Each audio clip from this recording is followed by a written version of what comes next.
I think you're right. I think it will be that way, especially in the second half for whichever team is leading. I think what you saw the Eagles do is what they'd love to do in this game, right? Have another second quarter like they've done, have the lead going into the locker room, and then really try to shorten the game a little bit in the second half.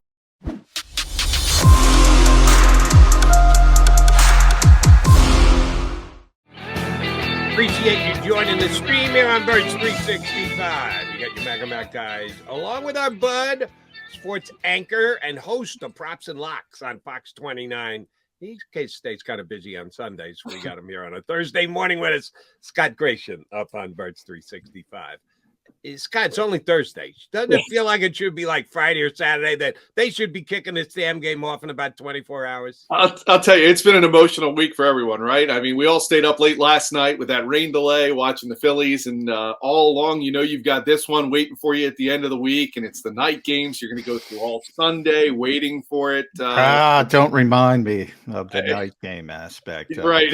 But it's a huge, what a week. I mean, it's all you can say is what a week to be a Philly fan. And you mentioned the Phillies, Scott. In a way, does that kind of help the Eagles a little bit less microscope on this game than typical for especially Cowboys Eagles Sunday Night Football?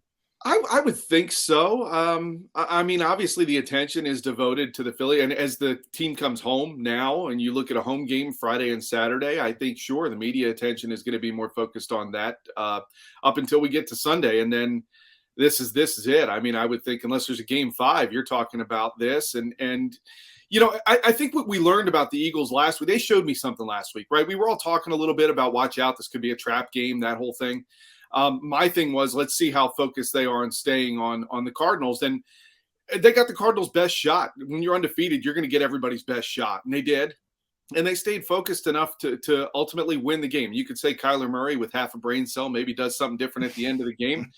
It worked out in their favor. But they, to me, did not overlook the Cardinals. I don't think they did. And I think that showed me that this team, even with everything going on with the Phillies, will – obviously remain focused on the task at hand and knowing that, you really shouldn't have to get yourself up for this game. It's the Cowboys. Yeah, this is not a trap game. This is not a trap game. Yeah, that's not part of this week's conversation. All right, since you went there, let me go step back before we step up with the Cowboys. The thing that from the time the game ended, I was thinking it and then said it here on Bird 365 on Sunday. Most important and impressive thing about the Eagles' win on Sunday was when they needed to, they went to the back pocket, pulled out the trump card of, we'll run the ball right down your throats. 17 plays, take almost 8 minutes off the clock. That is a real nice thing to have, something that you can lean on when necessary. They would prefer to be a more wide open offense and have balance and everything else. But when they need to, they can go, we've got the best offensive line in football. We're going to run it down your throats, and there's nothing you can do about it. Does that play into this week's game? Are we looking at a similar type game? Because both of these teams can run the football, and the Eagles haven't been great at stopping the run either, which means the Cowboys, are going to come in and try and do this. How much of this is going to be a grinded out game, Scott? I think you're right. I think it will be that way, especially in the second half for whichever team is leading. I think what you saw the Eagles do is what they'd love to do in this game, right? Have another second quarter like they've done, have the lead going into the locker room, and then really try to shorten the game a little bit in the second half, wear down the defense at the same time. You pointed it out, this offensive line, and they didn't have Mailata in that game, as well as you had Dickerson and Kelsey rotating in and out at times with injury and with coming back from it. So, they weren't 100% by the end of that game. And so it was really impressive to me, Jody, as you pointed out, the way the offensive line basically said, we got this, just follow us. We'll keep moving the chains. And I think as you look ahead to this game, I think you're right. I think the first half is going to be about trying to get the lead and then trying to suffocate the opponent in the second half. And I think both teams are capable of potentially doing that, which is why it puts a premium on the Eagles to, again, play with the lead. When you play with the lead, you've shown that you are very tough to give up the lead against. And the impressive thing was, to me, the way that they've won these games, they've done it in different ways every week. And last week, they were faced with a situation where they had a tie game. They went down, took a ton of time off the clock, as you said. You want to see that drive end with a touchdown. We all would say that. But they got the field goal and ultimately won the game. So you say, great, you got out of Arizona with a win. I'll take that. Yeah, I'm with you, Scott, except that's number 2. When I look at the Eagles, the most impressive things to me, you just mentioned one of them.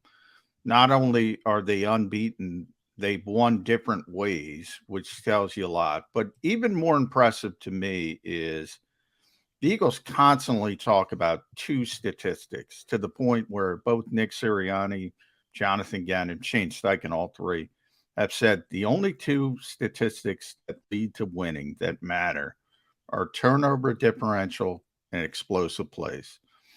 And, kind of obvious with turnovers, but the explosive play part, they lead the NFL. I think they're tied now with the Jets, by the way, explosive passing plays. I think they're still number 1 overall. Good for the Jets, by the way, Jody. In the turnover differential, they're number 1. Typically, when you take care of the football, you're not generating a lot of explosive plays. The Eagles have been able to do both, which is it blows my mind. And this is the biggest test yet, because I was mentioning before you came on, Trayvon Diggs has killed the Eagles. 4 interceptions, pick 6, Micah Parsons on the other side. If they can take care of the football here, there's no way the Cowboys can keep up with them. Is there? You would think so. I think you laid that out very well. I think, what has worked for the Eagles is, and they got a big turnover against the Cardinals early in that game, which it just helps set the tone, right? Like, we're going to be here. We're going to be in your face. We're going to harass you, and we're going to take it away when you give us the chance. You got Cooper Rush back there. I know everybody wants to talk about how well he's played, and he has. He's trying to do the same thing, take care of that football. And with the Eagles, you look at that, John, I think you laid it out very well, that has been impressive, the way that Jalen has taken care of the ball. And the Eagles have not fumbled it as running backs, which we've seen in the past. Or Dallas Goedert gets a nice gain and then fumbles it fighting for that last yard. That stuff hasn't happened. And that goes to discipline. I think that goes to coaching. And certainly, in that regard, the explosive plays you pointed out, I almost would say it's more like back-breaking plays. I mean, you look at that completion to Dallas Goedert. What did that do to the Cardinals defense late in that game, right? Those and they've had several of them. There was one to Devontae Smith last week, and there have been every week. There have been those kind of 10-plus yard plays, or even Miles Sanders last week with a 12-yard run on first down. I mean, those kind of things will just be back-breaking plays to a defense that gets, now this drive's going just like, this or that. We didn't get off the field 3 and out, whatever. I mean, all that starts really weighing on a defense, I think. And so when you combine not giving it up and putting your defense in a hole, as well as saying we're also going to have these back-breaking plays occasionally when you think you're getting off the field, you may have us, in 3rd and 12, and then Jalen breaks the pocket, makes a completion like that. Back-breaking plays just takes a lot out of a defense. And I think that this team, as you pointed out, has done both those things very well through 5 games. All right, I'm playing a little devil's advocate here, just in case Eagle fans don't pick up on that. The Eagles are number 1 in the NFL in plus-minus, +9 at this stage. And as John just relayed, that is a stat that the Eagle coaching staff puts a lot of emphasis on, which means they're getting their job done. Cowboys are number 2. You got the top 2 teams in the National Football League at plus-minus, which Trayvon Diggs is the kind of guy who's going to come up with a pick on the back end. But Cooper Rush, too, Mr. Game Manager, hasn't given the ball up. And he's not going to if the Cowboys are going to come in here and run the football. The Eagles right now are 25th in the NFL against the run in this kind of important category, yards per rush. They're giving up 5 yards per rush right now. Now, some of those are because the other team is trailing and you're not expecting him to run it, so you're leaning toward covering the pass. But 25th in the league is not good any way you slice it. Should we fear the fact that they may just come in and try and do to the Eagles what the Eagles did to the Cardinals? We're going to try and run the ball down your throats. We believe that with Zeke and with Pollard that we can just keep the chains moving and go down the field that way and take time off the clock.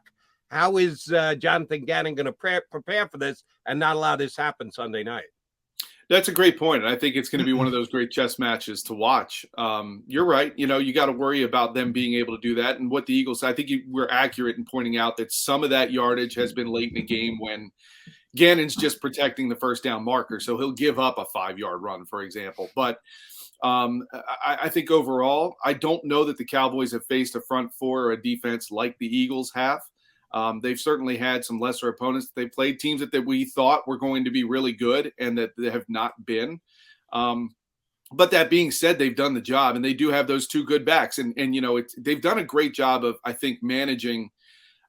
Zeke's the guy getting the paycheck. Pollard is the guy kind of getting more of the workload, and Zeke's filling in where they need it to. And they've done a good job of managing those two guys. That's the challenge for Gannon, frankly, as you pointed out, is you got to stay out of those third and short situations. If you can do that and make Cooper Rush be the guy that beats you, I like the Eagles' chances in that kind of a formula. But if you allow them to get into 3rd and 3 and everything's open in the playbook, then you're at the mercy of trying to make those stops. And last week, I felt like the last couple weeks up until last week, the Eagles linebackers have done a pretty good job of tackling. Last week, they missed some plays. Yeah, and I don't know if some of that was, and even Josh Sweat got back to Murray and didn't bring him down. Some of that's the elusive quarterback. Some of that's the running back. They were down to their, 3rd, 4th running back? And they were still having trouble. Benjamin was the last healthy running back, and he's the one who brought it in to tie the game before Cameron Dicker became the special teams player of the week for a 23-yard field goal. Come on, people. 20. Look, I love the kid. He's a great kid, but you got to make a 23-yard field goal. You do. In this league, you better, or you're out here without a job for sure. Yeah. And Matt Amendola, that was 43. And he kicked that to New Mexico, as I said. It was so far right. Yeah, and the great job by the broadcast crew, right? I mean, right before that, they showed you how many times in warm-ups he missed it to the right side. But, I think to kind of finish up that thought, you just look at what they've done, and that is a concern. They've got to be able to stop the run, especially I think you have to set that tone early in the game because we all know Mike McCarthy's not the greatest coach, and if they start, if you get them, show them that you can stop it early in the game, he may just scrap it. He's kind of crazy in that way. But, we'll see what happens.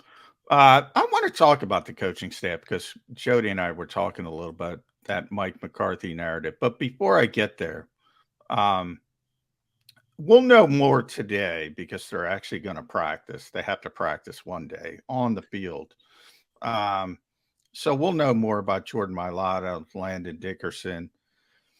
If it's Jack Driscoll at left tackle again versus Micah Parsons, because they're going to move them. Let's be honest. They move them all over the place, and they're going to see, Jack Driscoll's out there. Right there, Micah. Or, Cowboys starting a first-round pick, Tyler Smith at left tackle against Josh Sweat. Who has the advantage there? That is a great question because that's been in the back of my mind too, right? This is one of those games you'd really love to have Jordan Mailata out there. Right? I mean, he's just a big man that has to be in the way for Micah to have to deal with. But I think the Eagles know if he's not 100%, then Parsons will still take advantage of him. That's a great matchup to watch. And like you pointed out on the other side, I think the Eagles are better suited to win that matchup, partly because they have a quarterback who can get out of harm's way if he feels Parsons coming through. I mean, that's an advantage, but he's still got to get out of there and then be able to make a positive play or throw it away. Cooper Rush obviously isn't as mobile as Jalen Hurts. And I think you can look at a whole bunch of ways you could try to mismatch the Eagles. You can put a Hassan Reddick over there as well. You move him around. You've got, the Eagles are just so well built personnel wise.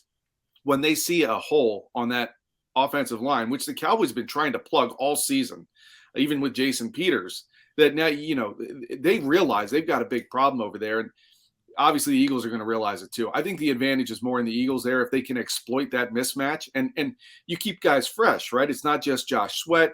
It's Reddick. It's you put Brandon Graham potentially. I mean, he stays on his side, but you've got guys you can put over there to take advantage of that with fresh bodies. And eventually you wear him down. I think, that'll be an interesting thing to watch because quarterback hits is also a thing you want to keep an eye on, right? The Eagles have gotten there. Even when they don't get the sack, they get the hit.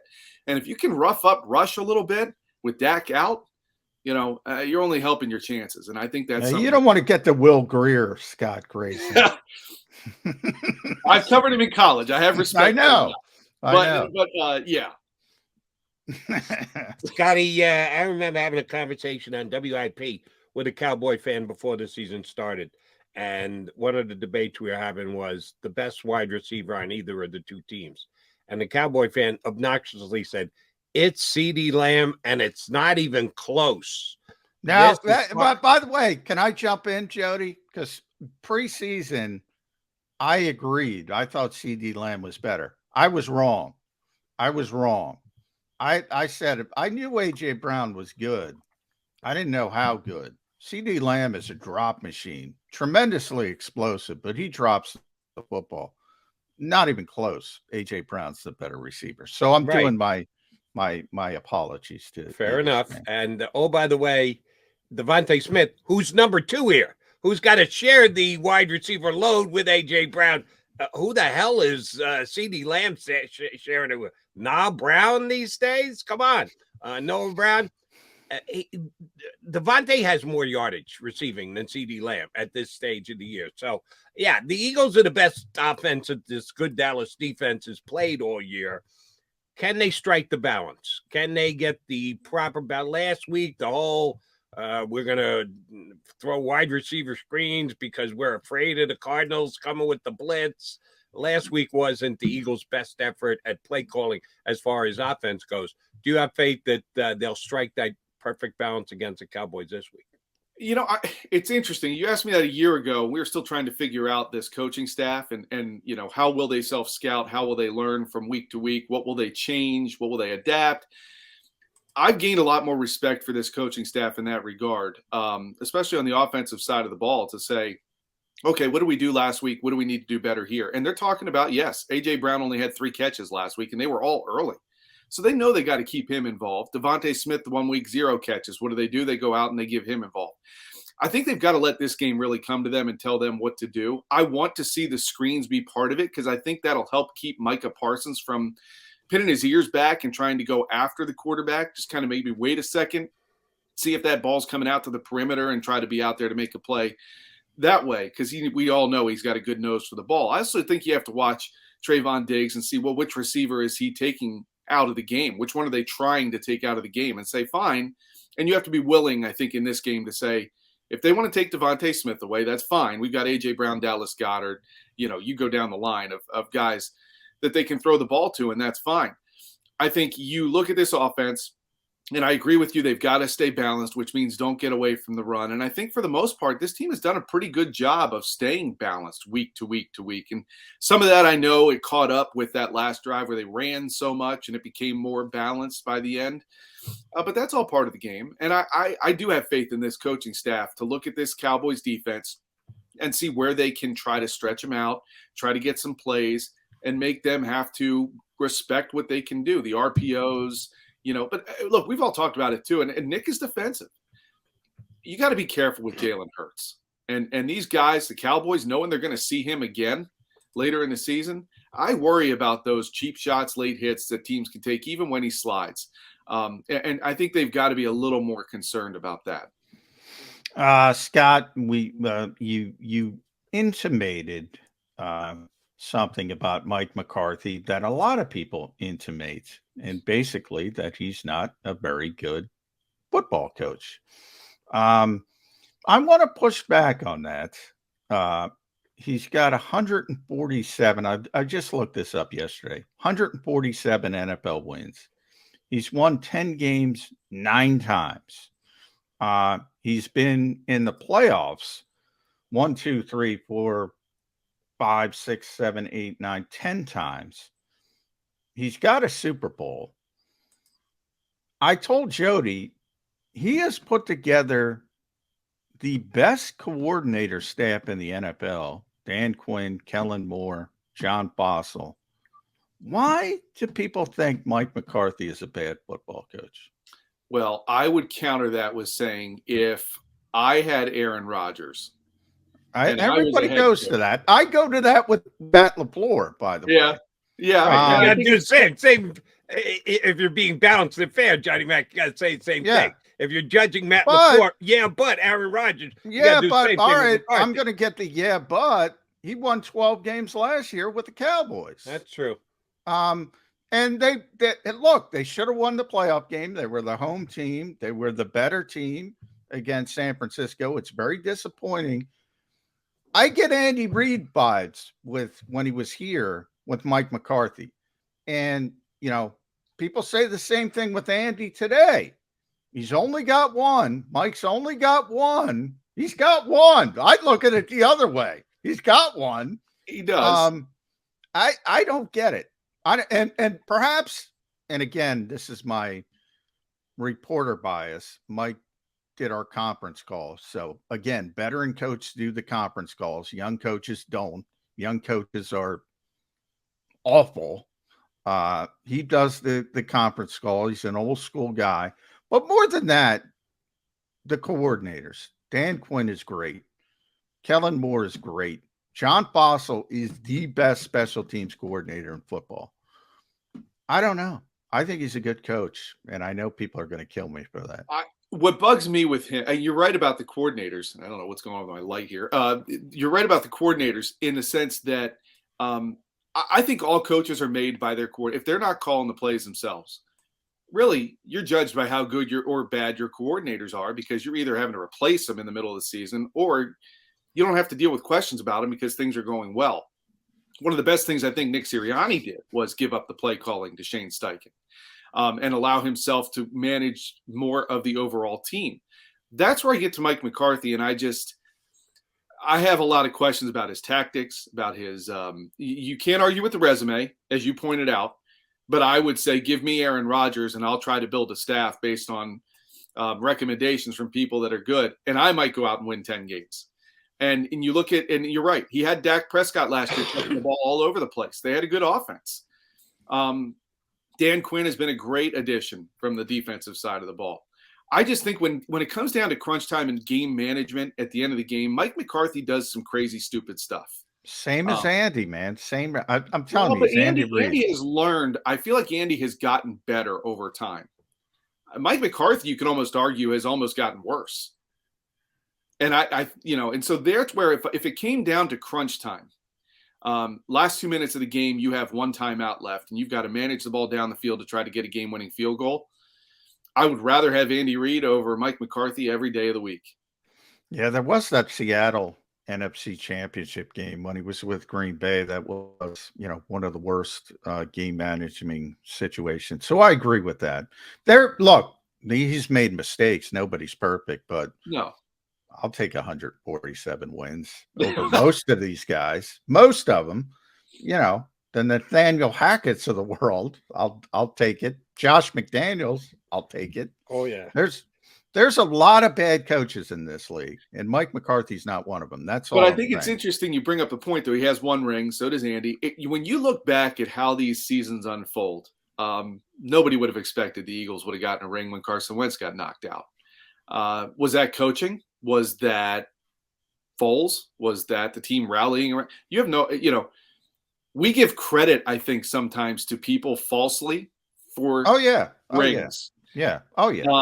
Not to say they don't deserve them, but they get a lot of the credit at times when I think there's other people who pulled a lot of the weight to get that team. Oh, yeah. The stars have to align to win a Super Bowl. Mm-hmm. And that's why, and this is why I love Andy Reid. And to a certain extent, I give Mike McCarthy a lot of credit, because I think the better coaches are the consistent ones that put you in a position to where the stars might align and everything goes correctly. I think those are the truly, truly great coaches, but that's just my opinion.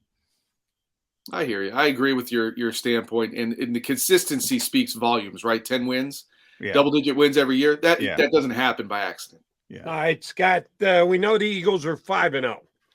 Of those 5 games, 3 have been played in opposing team stadiums, but 2 of which you could probably call Eagle home games, because there were as many Eagle fans in the arena as there were the opposition's fan base. So and any way you slice it, 4 out of 5 home games, 2 out of 5 home games. Truth is, it's only 2. One of which was in a torrential downpour against the Jacksonville Jaguars, which might have put a little bit of a damper, pun intended, on the crowd. The Vikings Sunday night game is the only true home game they've had so far. This one is supposed to be nice on Sunday night. Double-check the weather before the show started. 72 high for the day. Going to be in the 70s in the afternoon, which means 60-ish around kickoff at 8 o'clock, no precipitation whatsoever. How rocking will the house be at Lincoln Financial come 8:20 on Sunday night? Add in a full day's worth of liquid courage into the fans. And I'll tell you what, I've been telling my kids this week, like, you wait, that stadium is going to be, you'll hear it through the TV, but it still won't do it justice. And that's something that this team really needs to capitalize on, right? The crowd is your friend. They are at your advantage. They're going to make life difficult for the Cowboys offense to, snap the ball without some false starts and things like that.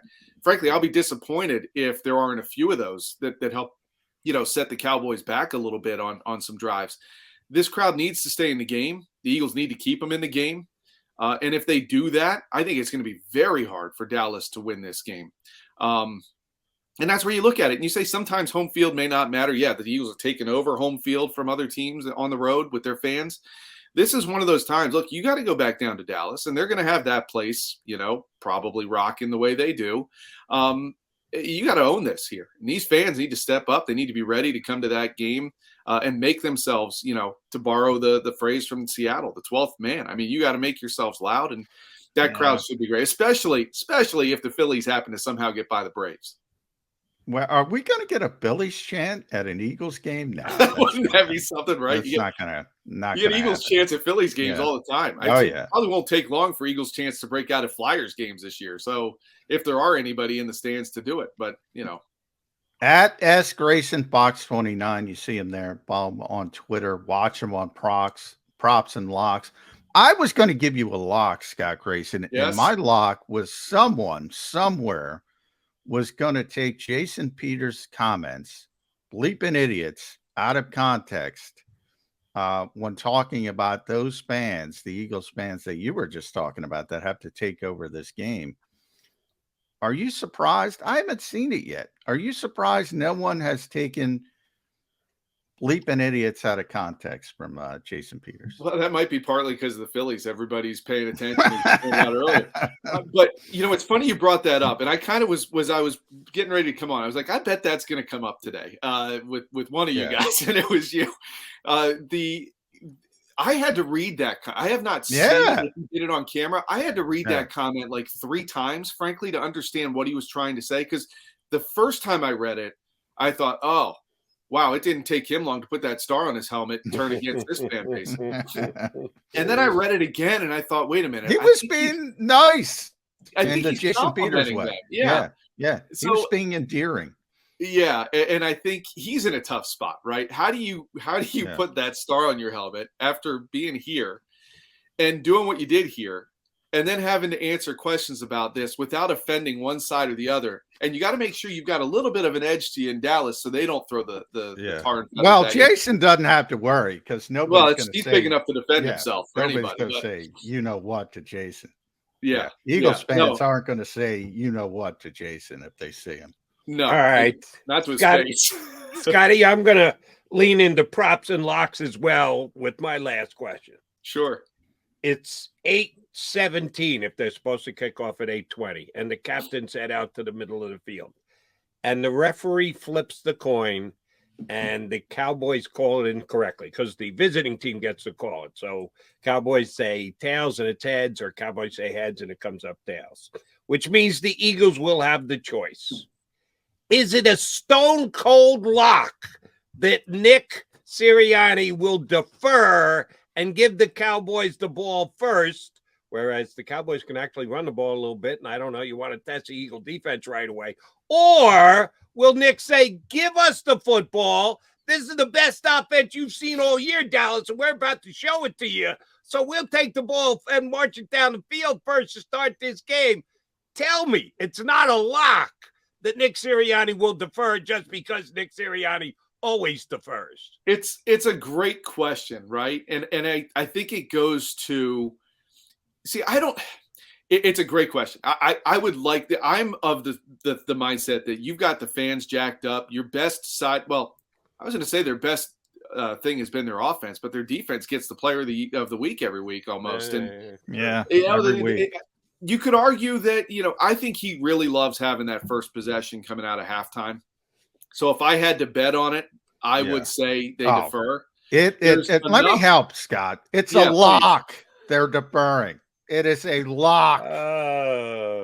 You don't think that he would? He loves to kill me. He knows I want to take the football, and he predicts the defense first every single week, and he wins like 19 out of every 20 times. Yeah. So your hope then, Jody, is that the Cowboys win the toss. Cowboys win the toss. The Eagles get the ball because the Cowboys incorrect. No, but if I were the Cowboys, I might play it. I would take the ball if I were the Cowboys. This is a perfect example of, look, I would defer if I'm the Eagles because it's Cooper Rush. I don't give a flying. Give him the football and try to sandwich the scores in the second quarter, third quarter. This is a game where the Eagles which side of the ball is better for the Cowboys? Defense. Well, don't you want to put your better? No, because I want to shorten the game because they're not as explosive. So I want to go on an 8-minute drive to start the game if I'm the Cowboys and shorten the game. It's funny. You guys are putting out there almost like the key to the game is the coin toss. It might starts right away before you ever come back. Well, what's her name will have sung by the time they flip the coin. You know, in Tampa last year, the Eagles made a big mistake. They should have taken the football. But this is a different Eagles team. They're so explosive. Top two, they're number 2 offense, number 4 defense. Cooper Rush, give him the football. Here, let me throw some at you guys. Because how crazy is it? We're sitting here 5 weeks in, and the best division in football is the NFC. That is crazy. And not only that, when you look at the AFC West is terrible. When you look at the Eagles' schedule, their 4 toughest games are most likely the Cowboys and Giants. Yeah. Because the Packers I looked at as being a big game, but now the Packers going to back the pack. He's not going to give up on them that easily. I'm not. And the Giants not the week to do it because the Giants just beat the Packers, but I think the Packers will be more difficult than the Giants. They tend to get better as the season goes on, and I agree with you. I think the Giants are a little bit of a fraud, but you got to give them credit. They're 4-1. Yeah. All right, but watch out this week because the Packers have the Jets. Yes. Yes, Jets. Watch out. If the Jets beat the Packers next week, I'm going to be giving McMullen such a hard time. Well, the Packers, the Packers might stink. I mean, I don't believe in Matt LaFleur. They're not. Right, but Aaron Rodgers cures all wounds, according to you. Yeah, but he's getting older. No one likes him. His own teammates. So who knows? It might be eventually it ends for everybody, even Aaron Rodgers. Even Scott Grayson on Birds 365, unfortunately. You can thank me later when the Jets have softened up the Packers for the Eagles in week number 11. Eagles don't need it. They don't need any softening up. They might not. Yeah. All right, Scotty Grayson, great stuff. Always a pleasure whenever you come on. Give our buddies over there with Fox 29 with you our regards. Thanks for jumping in today. I love talking with you guys. Thanks for having me.